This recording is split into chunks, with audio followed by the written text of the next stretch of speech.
Good morning, शुभ सकाळ, सुस्वागतम. चला आपण आता अभ्यासाला सुरुवात करूया. माझ्या पाठीमागे छानसा हिरवा निसर्ग दिसतोय.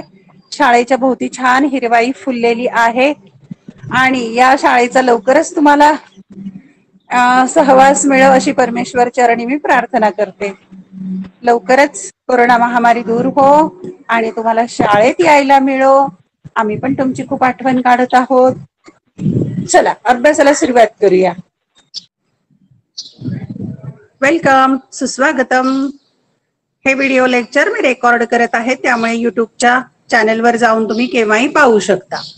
आज आपण अभ्यासाला घेतलेला आहे मराठी युवक भारती इयत्ता 12वी या विषयामधील आपण अभ्यासत आहोत. उपघटक भाग क्रमांक आहे 4, त्यामधील उपयोजित मराठी हा भाग आपण अभ्यासत आहोत. यामध्ये अभ्यासत आहोत आपण मुलाखत. मुलाखत म्हणजे काय आणि मुलाखतीच्या बाबत जी माहिती आपण अभ्यासलेली आहे काल. मुलाखत उपयोजित मराठीमध्ये महत्वाचा घटक आहे. नंतर माहिती पत्रक, नंतर अहवाल आणि वृत्तलेख हे 4 उपघटकांचे आपण थोडक्यात उल्लेख केला, माहिती घेतली. सविस्तर माहिती आपण त्या पूर्ण घटक अभ्यासताना घेणार आहोत. आणि कालच्या तासिकेला आपण अभ्यासलेला आहे पहिला उपघटक किंवा मुलाखत हा उपयोजित मराठीमधील पहिला प्रकार. मुलाखत म्हणजे इंटरव्ह्यू. मुलाकात या अरबी शब्दावरून तयार झालेला मुलाखत हा शब्द आहे. मुलाखत देणं आणि मुलाखत घेणं दोन्हीही कौशल्यपूर्ण आहेत. त्याचं टेक्निक आहे, तंत्र आहे. या मुलाखतीचं स्वरूप आपण अभ्यासलेलं आहे. त्याचप्रमाणे मुलाखतीमध्ये काय काय बाबी आवश्यक असतात, कोणाकोणाच्या मुलाखती घेतल्या जातात, मुलाखतीचे हेतू कोणते असतात, कोणत्या हेतूने मुलाखती घेतल्या जातात, हे कालच्या व्हिडिओ लेक्चर मध्ये अभ्यासलंय.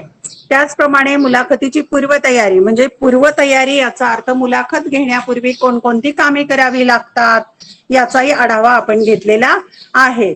मुलाखत कशा प्रकारची आहे, किती वेळ लागेल, कशा प्रकारे प्रश्न विचारायचे, या सगळ्या बाबींचा विचार करून मुलाखत घेतली जाते.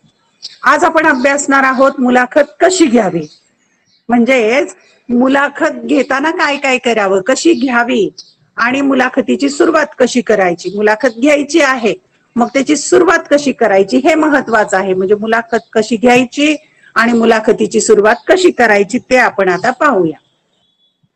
मुलाखतीचा प्रारंभच मुळे अत्यंत आकर्षक, चटपटीत, थेट श्रोत्यांच्या वाचकांच्या काळजाला जाऊन भिडणारा झाला पाहिजे. मुलाखतीचा प्रारंभ म्हणजे काय, सुरुवात कसा पाहिजे, अत्यंत आकर्षक. ज्याप्रमाणे आपण पोहे बनवल्यानंतर डिश सजवतो ना, त्यावर मस्तपैकी छानपैकी कोथिंबीर ठेवणं, लिंबाची फोड ठेवणं, थोडीशी शेव भुरभुरणं, किती आकर्षक चटपटीत बनवतो ना ती भेळ. थेट श्रोत्यांच्या वाचकांच्या काळजाला जाऊन भिडणाऱ्या असं काहीतरी मुलाखतीच्या प्रारंभी असायला पाहिजे. चटपटीत असं भेळीसारखं अत्यंत आकर्षक. सुरुवातच छान झाली पाहिजे. सुरुवात छान झाली असं म्हणतात ना, well begun is half done, म्हणजे चांगली सुरुवात म्हणजे हे जवळजवळ यशच आहे. मुलाखतकाराच्या पहिल्या 4-6 वाक्यातच श्रोते किंवा वाचक त्या मुलाखतीच्या श्रवणात, वाचनात मनाने पूर्णतः गुंतले गेले पाहिजेत. मुलाखतकाराने बोलायला सुरुवात केली, 4-2 वाक्य बोलले की ते ऐकताना किंवा वाचताना त्या रसिकांना, प्रेक्षकांना अतिशय मन गुंतलं पाहिजे त्या मुलाखतीमध्ये. पुढचं ऐकण्यासाठी किंवा वाचनासाठी त्यांची उत्कंठा वाढली पाहिजे. Well begun is half done असे म्हणतात ते याच अर्थाने. म्हणजे चांगली सुरुवात झाली तर हे अर्ध यश आहे असं म्हणता येईल. मॅचच्या पहिल्या चेंडूवर एखाद्या फलंदाजाने चेंडू थेट सीमाबाहेर टोलवल्याचा आनंद. तुम्ही क्रिकेटची मॅच पाहता मुलांना, की असा पहिलाच बॉल असा मारलेला आहे, तो सीमे पार गेलेला आहे आणि 4 रन मिळालेले असतील किंवा 6 असेल, 6 रन मिळालेले असतील. हा सीमे बाहेर चेंडू टोलवल्याचा आनंद जसा त्या खेळाडूला होतो त्याप्रमाणे असा आकर्षक अशा प्रकारचा सुरुवात, आकर्षक अशा प्रकारची सुरुवात केली पाहिजे. आणि ते नैसर्गिकपणे, अगदी सहजपणे ओघाओघात घडले पाहिजे. मुलाखतीची सुरुवात अशी आकर्षक करायची. त्याला कृत्रिमतेचा जरासाही स्पर्श होता कामा नये आणि त्याला कृत्रिमता, नकलीपणा अजिबात नसावा. आता उदाहरणार्थ पहा, की एखादा श्रेष्ठ साहित्यकार आहे किंवा कवी आहे, त्याची मुलाखत घ्यायची आहे. अशा वेळेला दुसऱ्या एखाद्या कवीच्या किंवा त्याच कवीच्या अत्यंत समर्पक अशा काव्य ओळी सुरुवातीला सांगून मुलाखतीची सुरुवात करता येऊ शकते. त्यासाठी मुलाखतकाराला मुलाखत दात्याचा स्वभाव, शैली नेमकी माहित असली पाहिजे. पण मुलाखत घेणाराला, तो मुलाखत देणारा कसा आहे, त्याचा स्वभाव कसा आहे, त्याच्या लेखनात उदाहरणार्थ साहित्यिक असेल तर त्याच्या लेखनाची शैली कशी आहे, या सर्व बाबींची माहिती मुलाखत घेणाऱ्याने अगोदर घेतलेली असावी. म्हणजेच एखादा नवा कोरा चुटका, चुटका म्हणजे नाही का छोटीशी गोष्ट सांगणं, थोडक्यात अतिशय समर्पक त्या प्रसंगाला अशी गोष्ट सांगणं, चुटका, छोटासा विनोद, जोक, ताजा किस्सा किंवा छोटीशी अशी नुकतीच घडलेली एखादी गोष्ट सांगून त्याच्या शेवटी तितक्याच नेमक्या टोकदार प्रश्नाचा सुरुवातीलाच मुलाखतदात्याच्या कोर्टात भिरकावता येतो. आणि मग जसं तुम्ही पाहता ना टेनिसचं कोर्ट म्हणतात पहा, त्या ग्राउंडला तिथे टेनिसचा बॉल एकमेकांच्याकडे फेकला जातो, तसं मुलाखत घेणाऱ्याने काय करायचंय, पहिलाच चेंडू भिरकवायचा आहे प्रश्न म्हणून, प्रश्नाचा बॉल भिरकवायचा आहे आणि सुंदरसा ताजा किस्सा असेल, एखादा विनोद असेल, समर्पक छोटीशी गोष्ट असेल असं सांगायचं आणि त्याला जोडून प्रश्न विचारायचा. मुलाखतीची पहिली ओव्हर अशा हलक्या फुलक्या दिलखुलास चेंडूंनी सुरू करावी. म्हणजे पहिलीच ओव्हर आहे ना, पहिल्या ओव्हर मध्ये 6 बॉल टाकायचे, तसं पहिला बॉल अतिशय सीमा पार जाईल अशा प्रकारचं बोलणं असावं किंवा लेखन असावं. त्यानंतर त्या प्रकारचे पुढचे प्रश्न विचारायचे, हलके फुलके दिलखुलास. हलकं वाटलं पाहिजे ऐकणाऱ्याला, खूप कठीण बोजड असं वाटू नये. त्यामुळे सर्वांच्याच मनावरचा ताण सैल होतो आणि मग टेन्शन येत नाही ऐकणाऱ्याला पण आणि बोलणाऱ्याला पण. ताण सैल होतं, वातावरण मोकळं आणि हलकं होतं, एक हलकं फुलकं वातावरण होतं आणि मग बोलणारा अतिशय छान पद्धतीने प्रश्नाला उत्तर देऊ शकतो. मुलाखतीची नांदी म्हणजे सुरुवात. नांदी जितकी श्रवणीय होईल तितकी पुढची मैफल अधिकाधिक रंगतदार होत जाईल.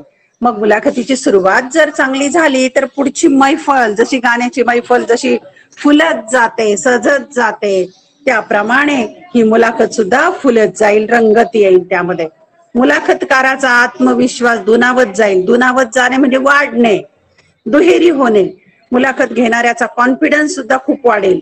मुलाखत दाता खुलेल आणि मुलाखत जो देणारा आहे तो पण खुलेल बोलायला आणि श्रोते किंवा वाचक त्या मुलाखतीत गुंतून जातील. श्रोते असतील आणि किंवा वाचणारे असतील तर त्या मुलाखतीत गुंतून जातील. आता पुढे कोणता प्रश्न असेल, पुढे कोणत्या प्रश्नाचं उत्तर काय असेल याच्या विचारात ते गुंतून जातील. नंतरचा टप्पा येतो मुलाखतीचा मध्य म्हणजे मधला भाग. पत्रलेखनामध्ये जसे 2-3 टप्पे केले जातात तसे मुलाखतीत पण केले जातात. मधल्या भागामध्ये काय करायचं पाहूया. की चला सुरुवात तर झाली, आता मुलाखतीला सुरुवात झालेली आहे, पहिली ओव्हर संपली, आता खरी बॅटिंग सुरू. विचारायच्या प्रश्नांची यादी तर समोर आहेच, म्हणजे प्रश्नावली अगोदर तयार करून ठेवलेली असते आणि त्यानुसार प्रश्न विचारायचे आहेत. त्यांचा क्रमही पक्का आहे, म्हणजे कोणत्या प्रश्नानंतर कोणता प्रश्न विचारायचा तो क्रम निश्चित आहे. उत्तरे काय मिळतील याची मात्र खात्री नाही, पण उत्तर समोरच्या व्यक्तीकडून ज्याची मुलाखत घ्यायची तो काय उत्तर देईल, किती देईल याची काहीही माहिती नाहीये. शिवाय एक प्रश्न, मग त्याचे पूर्ण उत्तर, नंतर दुसरा प्रश्न त्याचे पूर्ण उत्तर, तिसरा चौथा प्रश्न उत्तर, या पठडीतून जात राहिले तर मुलाखत वृक्ष होऊ शकते. मुलाखत अशा वेळेला मुलाखत वृक्ष म्हणजे कोरडी. पहा बर का, वृक्ष शब्द, वृक्ष आणि वृक्ष दोन वेगवेगळे शब्द आहेत. पहा हा शब्द इथे आहे वृक्ष, र ला उकार आहे, हा आहे वृक्ष म्हणजे कोरडेपणा, आणि हा वृक्ष म्हणजे झाड. हे लक्षात घ्या, दोन शब्दातला फरक. हे म्हणजे काय आहे, झाड, वृक्ष यातला फरक लक्षात घ्या तुम्ही. म्हणजेच काय, जर प्रश्न विचारायचे ठरलेले तर एकदम साचेबद्ध होईल ती मुलाखत, वृक्ष होईल, कोरडी वाटेल, पठडी छाप होण्याची भीती असते त्यामध्ये, काहीही भावना नसलेली अशी निष्क्रिय मुलाखत वाटू शकते. म्हणून मग प्रश्नच असेल लवचिक तयार करायचे, लवचिक म्हणजे बदलणाऱ्या, जसं इलॅस्टिक असतं, हलवता येतं, आकार बदलता येतो, की मिळालेल्या उत्तराचा धागा पकडून पुढचा प्रश्न तयार करता आला पाहिजे. म्हणजे प्रश्न असे विचारायचे की पहिल्या प्रश्नाचं उत्तर दिलं त्यांनी की त्यांच्या उत्तराला अनुसरून पुढचा प्रश्न विचारायचा. म्हणजे जशी साखळी असते की नाही, एका कडीमध्ये दुसरी कडी गुंतलेली असते, त्याप्रमाणे प्रश्नांची मालिका, प्रश्नांच्या कड्या एकमेकात गुंतवत जायच्यात. प्रश्न उत्तर असं समर्पक झालं पाहिजे. कौशल्यच आहे हे, थोडीशी आयत्या वेळची कसरतच. मग आयत्या वेळी कदाचित मागे पुढे होऊ शकतं, ती काळजी घ्यावी लागते, कसरतच आहे, पण सरावाने ती जमते. पण सराव झाला की संबंधित प्रश्न विचारता येतात उत्तराच्या नुसार. प्रश्नांची यादी मुलाखतकारासाठी असते, श्रोत्यांसाठी नसते. आणि जी प्रश्नावली तयार केलेली असते ती कुणासाठी आहे? वाचकांच्यासाठी किंवा ऐकणाऱ्यांच्यासाठी नाहीये, तर जो मुलाखत घेतो त्याच्यासाठी ती प्रश्नावली तयार केलेली असते. ही अशी प्रश्नोत्तराची रंगीबेरंगी फुले एका मागे एक मुलाखतीच्या धाग्यात गुंफले गेले की ती सलग दिमागदार संवादमाला तयार होते. आणि जसं दिवाळीला तुम्ही फुलांची माला गुंफता, वेगवेगळे फुलं वेगवेगळ्या आकाराचे, रंगाचे, गंधाचे सुबकपणे गुंफता आणि तोरण बांधता, दरवाजाला, देवाला, मंदिराला माळा लावता तुम्ही, त्याप्रमाणे मुलाखतीच्या संदर्भात प्रश्नोत्तरांची फुलं आहे ती रंगीबेरंगी, आणि ती मुलाखतीच्या धाग्यात गुंफायची आणि मग एक सुंदर अशी माला, संवाद माला तयार होते. प्रश्नातून उत्तरे, उत्तरातून प्रश्न, प्रश्नांची उत्तरे, उत्तरांचे प्रश्न. बघता बघता मुलाखतदात्याच्या व्यक्तिमत्वाचे पैलू उलगडत जातात आणि प्रश्न उत्तरातून मुलाखत देणारा जो आहे त्याचं व्यक्तिमत्व कसं आहे ते उलगडत जातं. मात्र हे करताना मूळ विषयाचा संदर्भ सुटता नये. पण ह्या पद्धतीने जो मूळ विषय आहे, ज्यासाठी मुलाखत घ्यायची, तो विषय विसरायचा नाही. मुलाखतीचा हेतू निसटता कामा नये. मुलाखतीचा हेतू तोच ठेवायचा, बदलायचा नाही. मुलाखत रंजक असावी, म्हणजे मनोरंजक असली पाहिजे, ऐकणाऱ्याला, वाचणाऱ्याला आवडली पाहिजे, असलीच पाहिजे. पण रंजकतेच्या आहारी जाऊन मुलाखतीचे उद्दिष्टच भरकटता कामा नये. पण मनोरंजन करायचं म्हणून केवळ मनोरंजनावरच भर द्यायचा का नव्हे, तर मनोरंजकता असली तरी देखील मुलाखतीचं जे उद्दिष्ट आहे ते उद्दिष्ट विसरता कामा नये. सूर्यकिरणांच्या स्पर्शाने कळीची एक एक पाकळी उमलत जाऊन तिचे टपोऱ्या फुलात रूपांतर व्हावे, तसे प्रश्नकर्त्याच्या एकेका प्रश्नाने मुलाखतदात्याचे व्यक्तिमत्व, त्याचे कार्य, कर्तृत्व उलगडत जावे. तुम्ही पाहिलंय ना, सूर्यफूल पाहिलं का? सूर्यफूल जसं सूर्यकिरणांचा स्पर्श होतो आणि फुलत जातं, उमलत जातं, त्याचप्रमाणे सूर्यकिरणांचा स्पर्श झाला की कळ्या उमलतात, एक एक पाकळी हळूहळू उमलत जाते आणि टप्पोर फुल तयार होतं. तसं इथे उदाहरण दिले की प्रश्न करणाऱ्याने, मुलाखत घेणाऱ्याने एक एक प्रश्न असं विचारायचे, अशा प्रकारे त्याला खुलवायचं की त्या व्यक्तीचं व्यक्तिमत्व, कार्य, कर्तृत्व हळूहळू उलगडत न्यायचं. हळूहळू मुलाखत तिच्या सर्वोच्च बिंदूकडे अग्रेसर होत जावी आणि पूर्णत्वाला यावी. विषयाचे, व्यक्तिमत्वाचे, विचारधारेचे सर्व कंगोरे समोर आले पाहिजेत. कंगोरे म्हणजे बाजू. हे तो विषय असेल किंवा व्यक्तिमत्व असेल, विचारधारा असेल, याच्या सर्व बाजू वाचकांच्या किंवा श्रोत्यांच्या समोर आल्या पाहिजेत. त्याचप्रमाणे मुलाखतीच्या या टप्प्यावर मुलाखत घेणाऱ्याने मुलाखत देणाऱ्याला जास्तीत जास्त वेळ द्यावा. म्हणजे मुलाखत जो घेतोय त्याने प्रश्न विचारायच्या निमित्ताने स्वतः जास्त बोलायचं नाही, तर मुलाखत जो देत आहे त्याला जास्तीत जास्त वेळ द्यायचा बोलायला, त्याला अधिक व्यक्त होऊ द्यावे, म्हणजे त्याला बोलू द्या, त्याचे विचार मांडू द्या. मुलाखत घेणाऱ्याने कमी बोलायचं.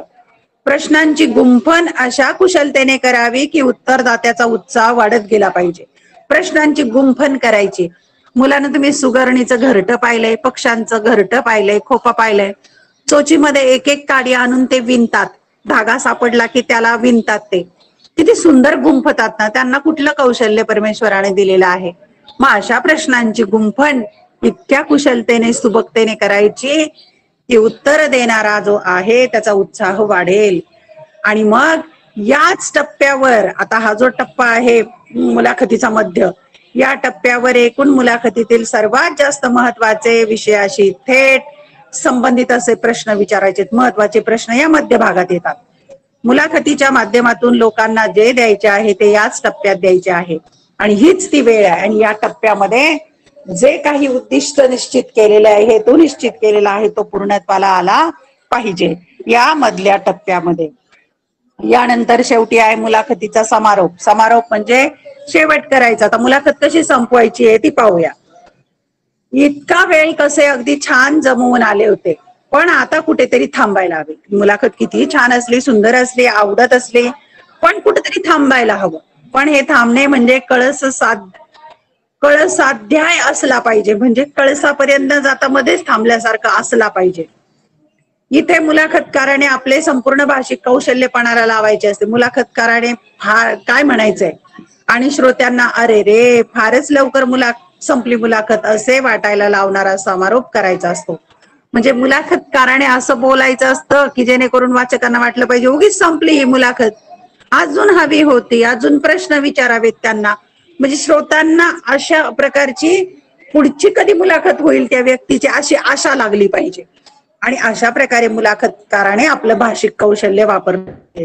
हा समारोप करताना मुलाखतकाराने या टप्प्यावर स्वतःसाठी थोडासा जास्त वेळ घेतला तरी चालेल. आणि मुलाखतीचा शेवट आहे. शेवटी समारोप करताना जो मुलाखत घेत आहे त्या मुलाखतकाराने अधिक वेळ घेतला तरी चालेल. आणि मग आता इथे काही प्रश्न विचारायचे नाहीयेत, म्हणून प्रश्नांऐवजी परिणामकारक प्रभावी निवेदन या क्षणी अधिक महत्वाचे असते. म्हणजेच काय तर मुलाखत घेताना 3 भाग करायचे. मुलाखतीची सुरुवात चटपटीत, आकर्षक आणि श्रोत्यांच्या किंवा वाचकांच्या काळजाला भेटणारे. मध्य भागामध्ये महत्वाचे प्रश्न विचारायचे आणि मुलाखतीचा अगदी परिणामकारक असा शेवट किंवा समारोप करायचा आहे.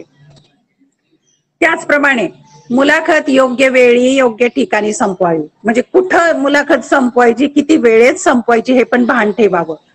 योग्य वेळ कोणती असं जर विचारलं की आता योग्य वेळ म्हणजे नेमकी कोणती आहे, की केव्हा मुलाखत संपवायची, हा पण प्रश्न पडू शकतो. आता इथे आपल्याला काय सांगितलं आहे तर अशी वेळ त्यावेळी मुलाखत संपेल याचा श्रोत्यांना जराही अंदाज आलेला नसतो. म्हणजे अशी वेळ साधायची की मुलाखत संपेल असं श्रोत्यांना वाटतच नाही. असं वाटतं श्रोत्यांना की अजून थोडा वेळ मुलाखत चालेल, परंतु ती संपवायची वेळ असते. अशा प्रकारे संभ्रम निर्माण करायचा. म्हणजे उत्कंठा, उत्सुकता श्रोत्यांची, वाचकांची वाढवून ठेवायची.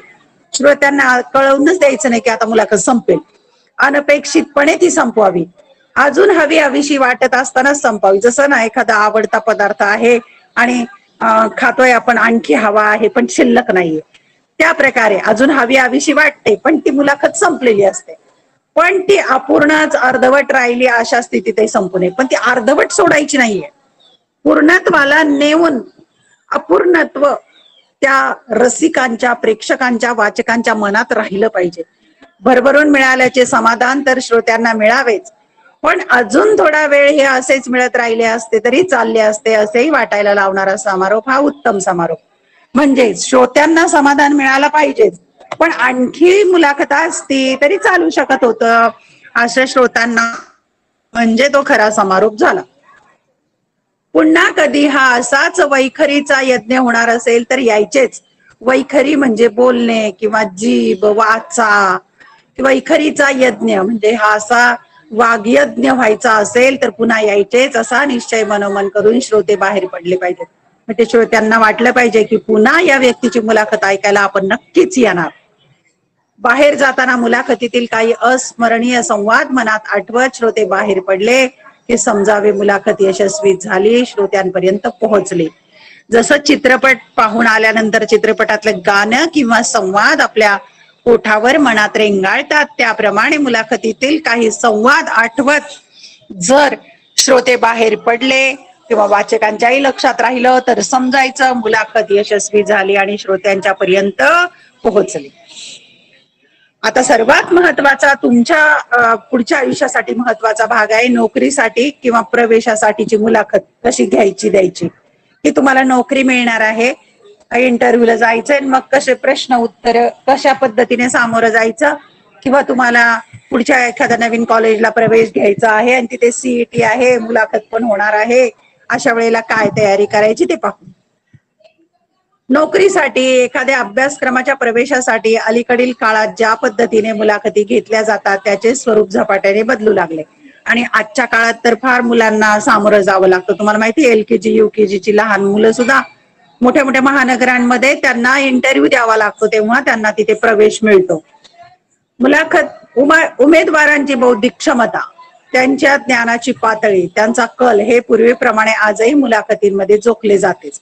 या मुलाखतीमध्ये काय पाहिलं जातं तर त्या उमेदवाराची बौद्धिक क्षमता काय आहे, त्याच्या ज्ञानाची पातळी कशी आहे, किती आहे, त्याचा कल कसा आहे, स्वभाव कसा आहे, या बाबी मुलाखतीमध्ये जोखले जाणे म्हणजे पाहिलं जातं. पण त्याही पेक्षा आता अधिक भर दिला जातो तो उमेदवाराच्या व्यक्तिमत्वाचे मूल्यमापन करण्यावर. पण आजच्या काळामध्ये जर विचार केला मुलांना, हे तुमच्यासाठी फार महत्वाचं आहे, व्यक्तिमत्वाचं मूल्यमापन करण्यावर भर दिला जातो. मूल्यमापन व्यक्तिमत्वाचं केलं जातं. उमेदवाराच्या वर्तनाशी संबंधित प्रश्न विचारण्यावर आता भर दिला जातो. त्या व्यक्तीचं वर्तन कसं पाहिजे यावर भर दिला जातो. उदाहरणार्थ एखाद्या कंपनीमध्ये कामावर घ्यायचं एखाद्या व्यक्तीला, तर त्याच्या इंटरव्ह्यू मध्ये तो सहकार्यांशी आपल्या कसा वागू शकतो यावर पण भर दिला जाऊ शकतो. त्या दृष्टीने प्रश्न विचारले जाऊ शकतात.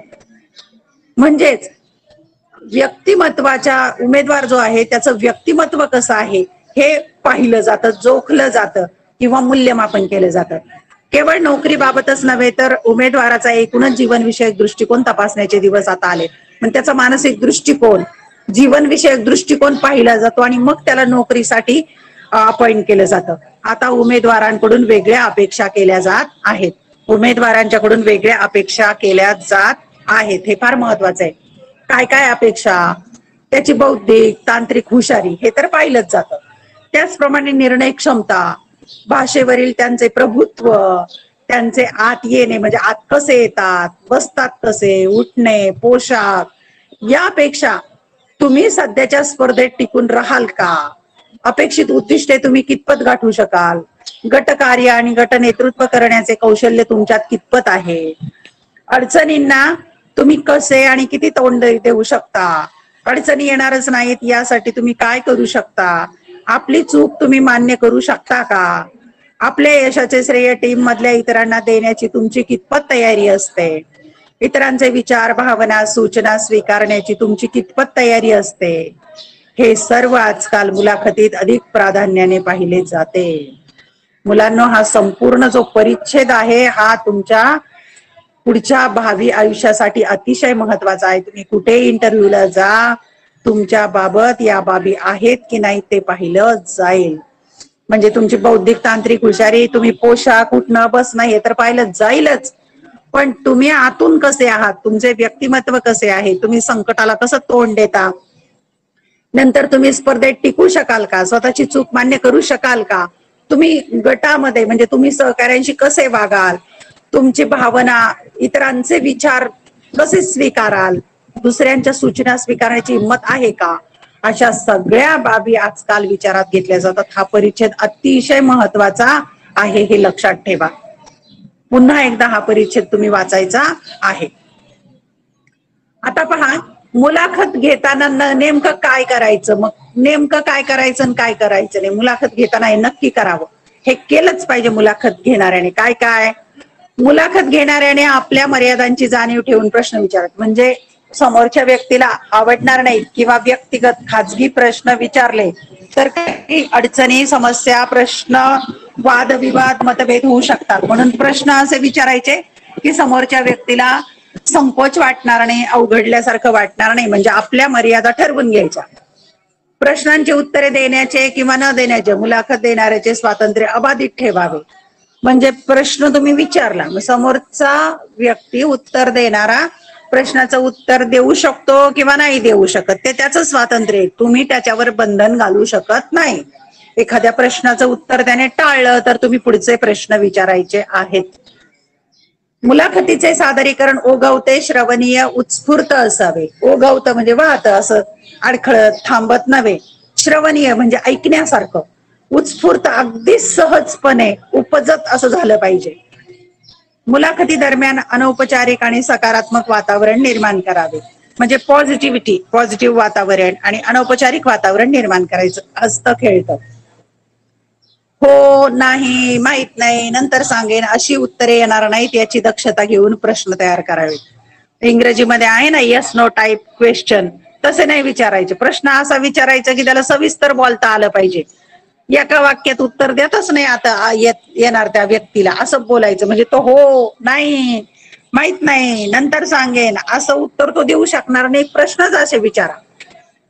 संयम, विवेक आणि नैतिकतेचे पालन यांना खुसखुशीतपणाची जोड देऊन मुलाखतीत रंग भरावे. मुलाखतीत रंग जशी रांगोळी काढून रंग भरता की नाही, तसे रंग भरायचे, पण संयम, विवेक आणि नैतिकतेचं पालन करून खुसखुशीतपणे रंग भरायचे आहेत. आता मुलाखत घेताना घ्यावयाची काळजी म्हणजे या बाबी करायच्या नाहीत. काय काळजी घ्यायची ते पाहू. चुकीचे अप्रस्तुत प्रश्न विचारणे टाळावे. चुकीचे प्रश्न विचारायचे नाही. अप्रस्तुत म्हणजे जो विषय आहे त्याच्या संबंधित आणि त्या व्यक्तीला न आवडणारे प्रश्न विचारायचे नाहीत. मुलाखत देणाऱ्याचा अपमान होईल असे प्रश्न विचारू नयेत. म्हणजे त्या व्यक्तीचा अपमान होईल असं काही बोलायचं नाही.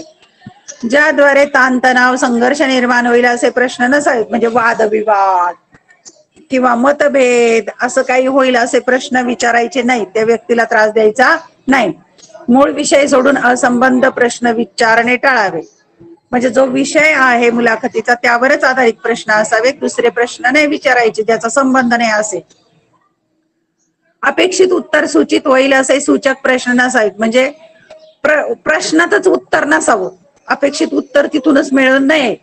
त्या व्यक्तीने स्वतःच्या व्यक्तिमत्वाने, बुद्धीने विचार करून उत्तर द्यावं. क्लिष्ट अवघड प्रश्न विचारू नयेत. म्हणजे प्रश्न समजला नाही समोरच्याला तर तो काय उत्तर देईल. म्हणजे क्लिष्ट म्हणजे कठीण आणि अवघड प्रश्न विचारायचे नाहीत. प्रश्नांची पुनरावृत्ती करू नये. म्हणजे एकच प्रश्न दोनदा तीनदा विचारायचा नाही. मुलाखतीची बाबत पूर्वतयारी आणि पूर्वाभ्यास न करता अति आत्मविश्वासाच्या आहारी जाऊन मुलाखत घेऊ नये. म्हणजे पूर्वतयारी न करता, अभ्यास न करता मुलाखत घ्यायची असा कधी प्रयत्न करू नये. अभ्यास करून मुलाखत घ्यायची. रटाळ, कंटाळवाणे, प्रभावहीन प्रश्न विचारणे टाळावे. म्हणजे रटाळ, काहीतरी विचित्र प्रश्न विचारायचे नाहीत. मुलाखती दरम्यान हास्यास्पद हावभाव करू नयेत. म्हणजे हावभाव, उठणं बसणं, डोळ्यांचे, चेहऱ्याचे, नाकाचे, हाताचे, कानाचे हावभाव व्यवस्थित असले पाहिजेत. मुलाखत देणाऱ्यापेक्षा मुलाखत घेणाऱ्याने स्वतः जास्त बोलू नये. म्हणजे समोरच्याला बोलण्याची संधी जास्त द्यायची, मुलाखत घेणाऱ्याने कमी बोलायचं. मुलाखत नियोजित वेळेत पूर्ण करावी. मुलाखत नियोजित वेळेत पूर्ण करायची. जो अर्धा तास, 10 मिनिटं, 20 मिनिटं काय दिलेलं असेल त्याच वेळेत पूर्ण करायची आहे. जसं आपलं लेक्चर 40 मिनिटाचं आहे तर 40 मिनिटात पूर्ण केलं जातं. आता पाहूया मुलाखतीचा समारोप. समारोप म्हणजे शेवट. प्रकट मुलाखती, प्रकट म्हणजे समोरासमोर. नियतकालिकांमधील लिखित मुलाखती, आकाशवाणीवरील श्राव्य मुलाखती, दूरचित्रवाणी दृकश्राव्य मुलाखती, प्रत्यक्ष घटनास्थळी घेतल्या जाणाऱ्या मुलाखती, अशा विविध प्रकारच्या मुलाखतींनी वर्तमान जनजीवन अंतर्बाह्य व्यापून टाकले आहे. अशा वेगवेगळ्या प्रकारच्या मुलाखती आहेत. आता पहा, कोल्हापूरच्या भागात पूर आलेला आहे. तिथे जाऊन कॅमेरामन तिथल्या लोकांच्या मुलाखती घेतो, प्रश्न विचारतो, माहिती घेतो. व्यक्तींमधल्या माणसाचा वेध घेणाऱ्या, वाचकाला अंतर्मुख व्हायला लावणाऱ्या, आशय संपन्न, विचारगर्भ आणि रंगतदार मुलाखतींमुळे समाजाचे उन्नयन होत असते. उन्नयन म्हणजे प्रगती, समाजाची प्रगती होते. की माणसाचा वेध घेणारे, वाचकाला अंतर्मुख करायला लावणारे आणि विचारगर्भ, रंगतदार मुलाखती समाजाची प्रगती करतात. मुलाखतीचे हे फलित लक्षात घेतले तर मुलाखतीचे महात्म्य वेगळे सांगावे लागणार नाही.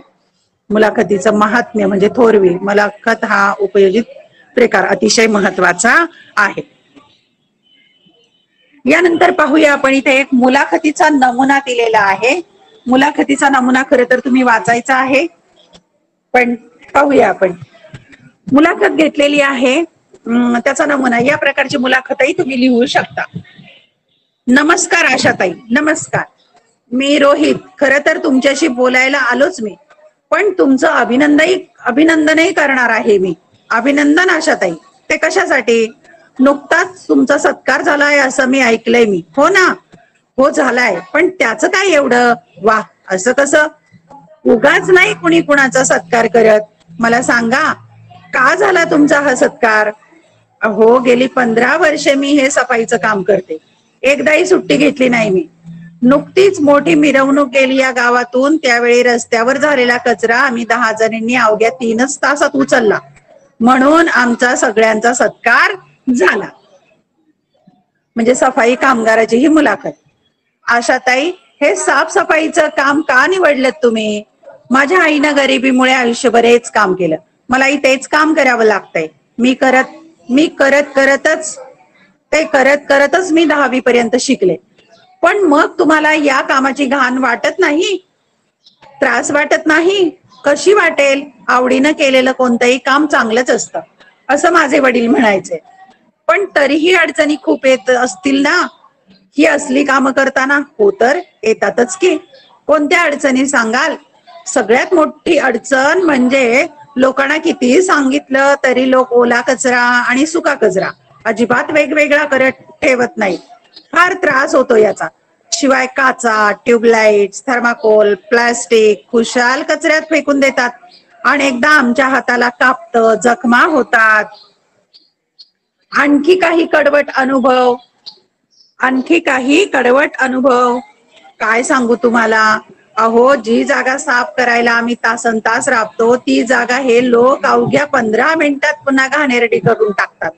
दिवसभर घाणीतच काम करावं लागतं आम्हाला. सण म्हणू नका, आजारपण म्हणू नका, काम तर करावं लागतच ना.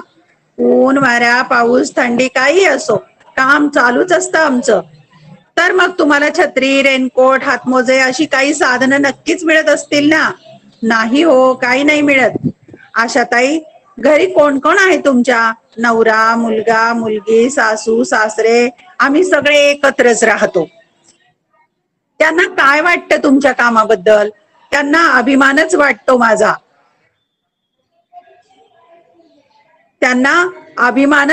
माझा. आमच्या घराण्यात 10वी पास झालेली मीच पहिली मुलगी. त्यांना त्याचाही अभिमान. फक्त त्यांनाच नाही, माझ्या सगळ्या नातेवाईकांनाही. तुमचा दिवस कसा सुरू होतो? भल्या पहाटे उठायचं, सगळ्यांचा स्वयंपाक करायचा, स्वतःच सगळं आवरून वेळेत कामावर जायचं, सकाळी 10-10:30 पर्यंत काम करायचं, मग तिथंच कुठंतरी एखाद्या टपरीवर चहा नाश्ता घ्यायचा, पुन्हा काम, दुपारी जेवण, नंतर पुन्हा साफसफाई. संध्याकाळी घरी पोचायला 5-5:30 होतात. घरी जाऊन पुन्हा घरची कामं सुरू. आशाताई, समाजासाठी तुम्ही हे एवढं सगळं करता, तो समाज तुमच्याकडे कसा बघतो? तसा काही फारसा चांगला अनुभव नाही माझा, पण कधी कधी हे असे सत्कार झाले की खूप बरं वाटतं मनाला. आशाताई, एवढं घाणीचं काम करूनही तुम्ही स्वतः मात्र सदैव प्रसन्न, हसतमुख, स्वच्छ असता. हे का आणि कसं काय? हे आपले गुरु संत गाडगे बाबांची कृपा, माझ्या आईचा आशीर्वाद. आता शेवटचाच प्रश्न विचारू? तुमचंही काम खोळंबलंय ना? हो, विचारा की. या तुमच्या कामाच्या संदर्भात तुमच्या लक्षात राहिलेला एखादा अनुभव सांगाल? हो, मागच्याच वर्षीचा प्रसंग. दिवाळीची पहिली पहाट. नुकतीच मी स्टेशन रोडवर माझ्या कामाला सुरुवात केली होती. तेवढ्यात एक बाई माझ्या समोर आली, म्हणाली, मावशी, तुमच्यासाठी दिवाळीची भेट आणली आहे, घ्याल?